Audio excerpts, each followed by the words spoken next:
안녕하세요. 대한민국 서학개미 투자자 여러분, 모여라 서학개미입니다. 자, 오늘 저희가 들여다볼 기업은요, 전기차의 미래를 통째로 바꿀 수도 있는 정말 혁신적인 기술을 가졌습니다. 그런데 바로 내일 파산 신청을 해도 전혀 이상하지 않을 만큼 벼랑 끝에 몰려있는 회사이기도 해요. 이 엄청난 잠재력과 끔찍한 위험, 이 극단적인 두 얼굴을 가진 기업, 누블홀딩 코퍼레이션이 마주한 이 충격적인 딜레마를 지금부터 아주 자세하게 한번 파헤쳐 보겠습니다. 마이너스 90%. 네, 이게 바로 올해 들어 지금까지 누부가 받아든 주가 성적표입니다. 1년도 채 안 되는 시간 동안에 주식 가치의 90%가 그냥 허공으로 사라졌다는 뜻이죠. 바로 이 끔찍한 숫자가 오늘 이야기의 시작점입니다. 아니 도대체 무슨 일이 있었길래 미래 에너지 혁명을 이끌 거라던 이 유망한 기술 기업이 이렇게 깊은 나락으로 떨어진 걸까요? 누부의 심장에는 바로 이 V2G, Vehicle to Grid라는 정말 기가 막힌 기술이 있습니다. 이게 얼마나 대단한 아이디어냐면요. 우리가 타는 전기차를 그냥 차가 아니라 바퀴 달린 거대한 보조 배터리로 만드는 기술이거든요. 한번 상상해 보세요. 전력 사용량이 폭증하는 한여름 오후 2시, 도시 전체가 전전 위기에 처했어요. 바로 그때 주차장에 서 있던 수천 대의 전기 스쿨버스들이 이 V2G 기술로 전력망에 거꾸로 전기를 쏴주는 겁니다. 그럼 이 버스들이 거대한 가상 발전소가 돼서 도시 전체를 구할 수도 있는 거죠. 정말 대단하지 않나요? 아이디어 자체는 그야말로 세상을 바꿀 잠재력을 가졌습니다. 그런데 바로 여기서 우리의 근본적인 질문이 시작되는 겁니다. 기술은 이렇게 완벽해 보이는데 왜 주가는 이렇게 처참하게 실패하고 있는 걸까요?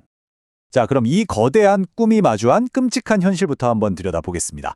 투자자들이 밤잠을 설치게 만드는 누부의 약점들, 바로 베어 케이스입니다. 회사가 지금 생존 그 자체를 위해서 어떤 싸움을 벌이고 있는지 그 어두운 면부터 자세히 한번 살펴보시죠. 누부가 직면한 가장 즉각적이고 현실적인 공포는 바로 이 나스닥 상장 폐지입니다. 이게 그냥 주가가 좀 떨어지는 거랑은 차원이 다른 문제예요. 세계 최대 기술주 시장에서 공식적으로 퇴출된다는 건요. 기관 투자자들의 자금이 싹 다 끊기는 건 물론이고 우리 같은 개인 투자자들의 주식이 사실상 거래 불가능한 휴지 조각이 될 수도 있다는 최악의 시나리오를 의미합니다. 신뢰도는 바닥으로 떨어지고 자금 조달 길은 막히고 결국 회사의 존립 자체가 위태로워지는 거죠. 이 타임라인을 한번 보세요. 위기가 얼마나 급박하게 돌아갔는지 알 수 있습니다. 8월 27일 나스닥으로부터 주가가 30영업일 연속 1달러 미만이다라는 규정 때문에 상장 폐지 경고를 받습니다. 회사는 부랴부랴 9월 3일에 청문회를 요청해서 일단 시간을 벌죠. 하지만 이건 근본적인 해결책이 아니라 그냥 잠시 숨 고르는 거에 불과하잖아요. 그리고 불과 이틀 뒤인 9월 5일 회사는 주가를 인위적으로 끌어올리기 위한 마지막 카드를 꺼내듭니다. 그 마지막 카드가 바로 주식병합, 영어로는 리버스 스플릿입니다. 예를 들면 이런 거예요. 주당 20센트짜리 주식 40개를 강제로 하나로 합쳐서 8달러짜리 한 주로 만들어버리는 겁니다. 이렇게 하면 장부상으로는 주가가 1달러로 훌쩍 넘어가니까 상장 폐지 요건은 피할 수 있죠. 하지만 기업의 내재 가치는 1도 변한 게 없잖아요. 그래서 시장에서는 이걸 보통 회사가 더 이상 쓸 카드가 없다는 절박함의 신호, 일종의 패닉 버튼으로 받아들이는 경우가 아주 많습니다. 이 문장이 바로 시장의 공포를 정확히 보여줍니다. 죽음의 나선, 데스 스파이럴, 주식 병합으로 억지로 주가를 올려놔도 회사의 근본적인 문제가 해결 안 됐다고 본 투자자들이나 공매도 세력들이 주식을 막 팔아치우기 시작해요. 그럼 주가는 다시 떨어지겠죠? 근데 회사는 운영 자금이 부족하니까 또 주식을 새로 찍어서 팔고, 이게 유상증자죠? 그럼 기존 주식의 가치는 더 떨어집니다. 이 끔찍한 악순환이 계속 반복되면서 결국 회복 불가능한 상태에 이르는 것. 이게 바로 투자자들이 가장 두려워하는 시나리오입니다. 하지만 이렇게 암울한 이야기만 있다면 저희가 이 주식을 이렇게까지 주목할 이유가 없겠죠. 이 모든 악재와 공포 속에서도 희망의 불씨를 지피는 아주 강력한 한방이 있습니다. 지금부터는 누부의 반격, 이 회사의 잠재력을 믿는 투자자들이 주목하는 긍정적인 측면, 바로 불케이스를 살펴보겠습니다. 그 반격의 핵심에는 바로 이 계약이 있습니다. 누부의 CEO가 직접 나서서 우리의 입지와 신뢰를 강화한다고 자신감을 내비쳤어요.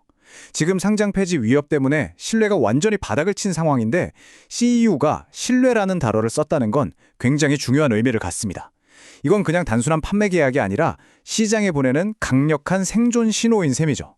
과연 어떤 계약이길래 이렇게까지 자신하는 걸까요? 바로 소스웰과의 계약 갱신입니다.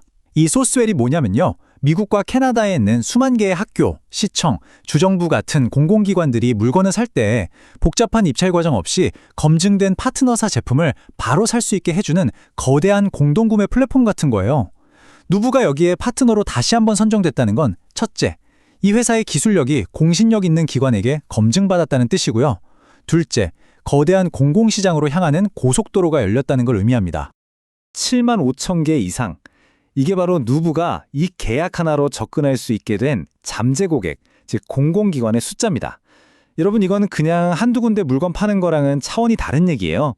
7만 5천 개의 학교, 도시, 정부기관으로 통하는 거대한 시장의 하이패스를 얻은 거나 마찬가지입니다.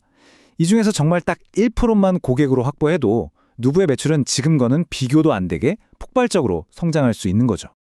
그리고 이 계약이 가진 진짜 힘은 바로 여기에 있습니다. 이 계약은 누부를 미국 바이든 정부의 가장 강력한 정책 중 하나인 인플레이션 감축법 IRA의 직접적인 수혜자로 만들어줍니다. IRA 법안이 전기차랑 관련 인프라, 친환경 에너지에 어마어마한 보조금과 세금 혜택을 주잖아요. 소스웰을 통해서 공공기관의 V2G 충전기를 파는 누부는 이 정부 보조금의 달콤한 과실을 직접 따먹을 수 있는 가장 유리한 위치에 서게 된 겁니다. 이게 바로 강세론자들이 모든 악재에도 불구하고 희망을 버리지 않는 가장 큰 이유인 거죠. 자, 지금까지 우리는 상장 폐지라는 최악의 시나리오와 정부 정책의 수혜를 등에 업은 폭발적인 성장이라는 최상의 시나리오를 모두 살펴봤습니다. 이야기가 정말 극과 극을 달리죠? 그럼 이제 아주 냉정하게 현실을 점검해볼 시간입니다. 꿈과 공포가 아니라 숫자로 드러나는 회사의 진짜 건강 상태, 재무제표를 함께 열어보겠습니다. 재무제표를 딱 열어보면요. 이건 희망과 절망이 뒤섞인 성적표 같습니다. 일단 좋은 소식부터 볼게요. 매출은 120만 달러로 작년보다 크게 성장했고 주당 순손실도 마이너스 6.7달러에서 마이너스 2.1달러로 많이 줄었어요. 분명 회사가 올바른 방향으로 가고 있다는 청신호입니다. 하지만 고개를 돌려서 다른 축을 보면 부채 비율이 마이너스 200%에 달하고 분기 영업손실이 무려 2,750만 달러에 이르는 붉은 경고등이 아주 선명하게 번쩍이고 있습니다. 벌어들이는 돈보다 사업에 쓰는 돈이 비교가 안 될 정도로 훨씬 많다는 뜻이에요. 가장 긍정적인 지표인 매출 성장률을 그래프로 한번 보시죠. 1년 만에 매출이 71%나 늘었습니다. 이건 정말 인상적인 성장세예요. 이 그래프가 바로 강세론자들이 봐라, 누부의 사업 모델은 분명히 작동하고 있다. 우리에게 필요한 건 시간뿐이다. 라고 주장하는 가장 강력한 증거자료입니다. 하지만 바로 이 지점에서 약세론자들의 날카로운 반박이 들어옵니다. 그래서 매출 71% 늘리는 동안 돈은 얼마나 태웠는데 이 성장을 위해서 회사는 막대한 현금을 소진하고 있고 그 구멍을 메우기 위해서 계속해서 새로운 주식을 찍어내서 기존 주주들한테 팔고 있어요. 이건 우리 같은 기존 주주들의 지분 가치를 계속해서 희석시키는 그야말로 밑빠진 독에 물 붓기가 될 수 있는 아주 위험한 전략입니다. 자, 이제 우리는 서로 완전히 상반되는 두 개의 이야기를 모두 들었습니다. 한쪽에서는 V2G 기술과 정부 정책을 등에 업은 혁신과 성장을 얘기하고 다른 한쪽에서는 상장 폐지와 재무적 위기를 경고하고 있죠. 이 모든 정보를 종합해서 우리 투자자들이 마주한 이 엄청난 딜레마를 명확하게 정리해 보겠습니다. 이 슬라이드가 오늘 우리가 다룬 누부의 두 얼굴을 완벽하게 요약하고 있습니다. 왼쪽에 기회를 보세요. 수십억 달러 규모의 거대한 V2G 시장을 개척하는 선두주자, 소스웰 계약으로 기술력 공인, 71%라는 폭발적인 매출 성장. 정말 화려하죠. 하지만 오른쪽의 위험을 보면 당장 내일 나스닥에서 쫓겨날지도 모르는 위기 속에서 위험천만한 주식 병합을 추진하고 있고 재무적으로는 완전히 망가진 상태입니다. 기회와 위험이 이렇게 극명하게, 이렇게 아슬아슬하게 공존하는 경우는 정말 찾아보기 힘듭니다. 그래서 마지막 질문은 이겁니다. 누부가 지금 겪고 있는 이 끔찍한 위기는 더 높이 날아오르기 위한 일시적인 성장통일까요? 아니면 정말 회복 불가능한 추락의 시작일까요? 이 질문에 대한 정답은 월스트리트의 그 누구도, 물론 저도 알지 못합니다. 결국 오늘 우리가 함께 살펴본 이 모든 정보를 바탕으로 한 최종 판단은 우리 서학개미 투자자 각자의 몫으로 남게 됩니다. 오늘 내용이 여러분의 현명한 투자 판단에 조금이라도 도움이 되셨다면 구독과 좋아요 부탁드립니다. 감사합니다.